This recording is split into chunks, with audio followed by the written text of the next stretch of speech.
It's a raccoon with a talk show, slinging culture facts you might not know. From the biggest flops to the greatest hits, this is Trash Can Tidbits. Hi everyone, I'm Beaton, and I want to say Happy Valentine's Day as I welcome you back to more fun Trash Can Tidbits. I hope everyone's been managing to stay warm during these really cold blizzards. Last week, I asked the question, what was the company that Masahiro Sakurai worked before he created his own company, Sora Limited? The answer is HAL Laboratory. As previously mentioned, he created Kirby's Dream Land for HAL when he was only 19 and primarily worked on other Kirby games, but he ultimately grew tired of the sequel process and left the company in 2003 to found Sora in 2006. He still runs Sora to this day and hasn't made a Kirby game ever since, even though Kirby is a featured fighter in Super Smash Bros., which he also created. And now, with that addressed, let's get started with fact number 1. Did you know that all of the scenes featuring Ted Mosby's children on How I Met Your Mother were filmed in the very first season and the beginning of the second season? Actors Lindsay Fonseca and David Henry, who played Ted's future children throughout the entire series, had their scenes filmed first before the rest of the show was filmed in order to keep them the same age they were when the show began. This included their scenes in the final episode of the series, and both actors apparently had to sign a non-disclosure agreement to make sure they didn't reveal the ending of the show to anybody. Fact 2. Did you know that Macaulay Culkin's father appears in West Side Story? During the opening scene of the Jets on the court, they make their way toward a group of guys playing basketball and makes them give the ball to them. After a few moments, Riff, the Jets leader, throws the ball back to one of them. This young man is played by none other than Kit Culkin, who would later become father and manager to his sons, Kieran and Macaulay Culkin. Fact 3. Did you know that the singing you hear in the Avicii track Hey Brother belongs to that of George Clooney's voice double? The voice belongs to that of Dan Tyminski, a bluegrass singer-songwriter who's been a member of the Alison Krauss-led bluegrass group Union Station since 1987.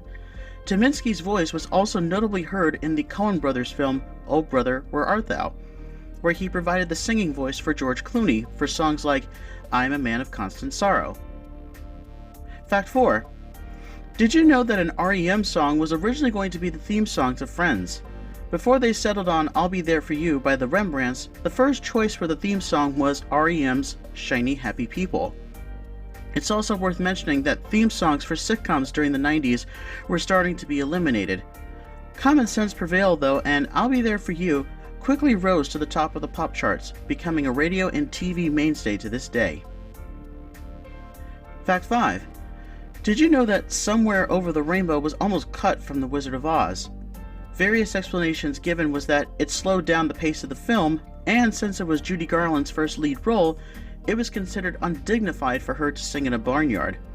It took a lot of fighting on the songwriters' parts to keep it in, and they did, and in the process, it became Garland's signature song. Fact 6. Sticking with cut and uncut songs for this next fact, did you know that one song that was cut from the Disney film Bedknobs and Broomsticks is still missing the footage to this day?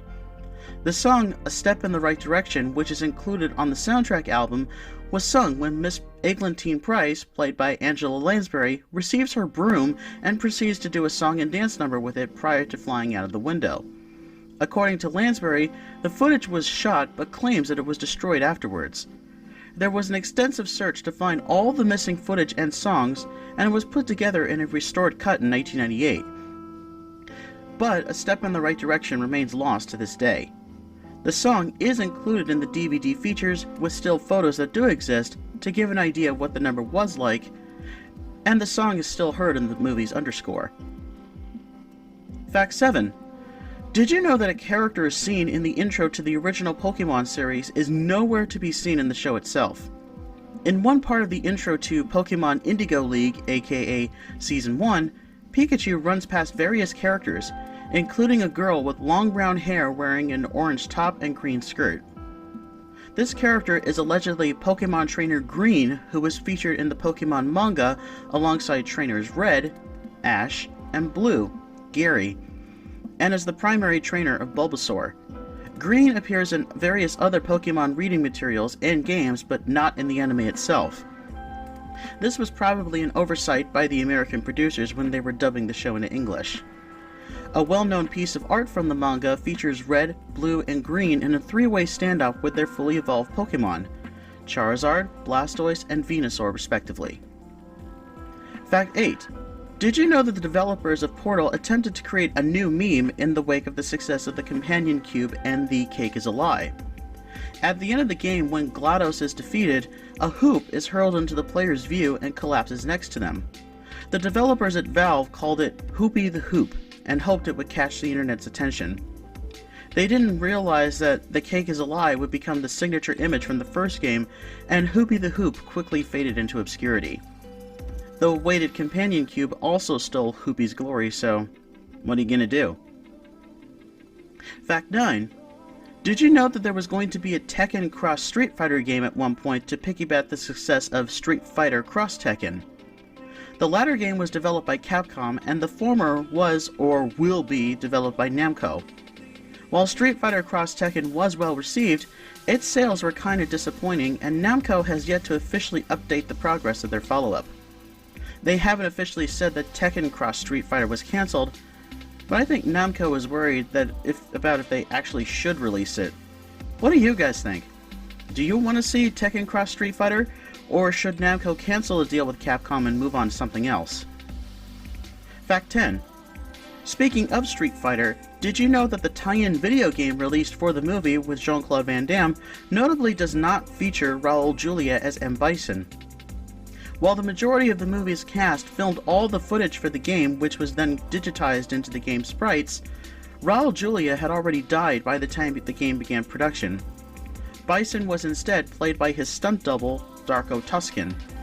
The game does use footage from the movie for the game's Attract mode, so Julia does technically appear in it, you just can't actually play as him. And here's this week's trivia question. Henry Cavill has made quite a name for himself in recent years, playing both Superman in the DC Extended Universe and Geralt of Rivia in the Witcher series for Netflix. I personally like Geralt over his interpretation of Superman. It is interesting to note, though, he was considered to play Superman at one point before Superman Returns was made in 2006, but he was turned down. He was also considered to play Batman in Batman Begins, and was even author Stephenie Meyer's first choice to play Edward Cullen in Twilight before Robert Pattinson was cast. My question to you is, true or false?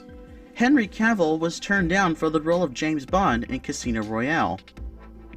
And there we go for this week.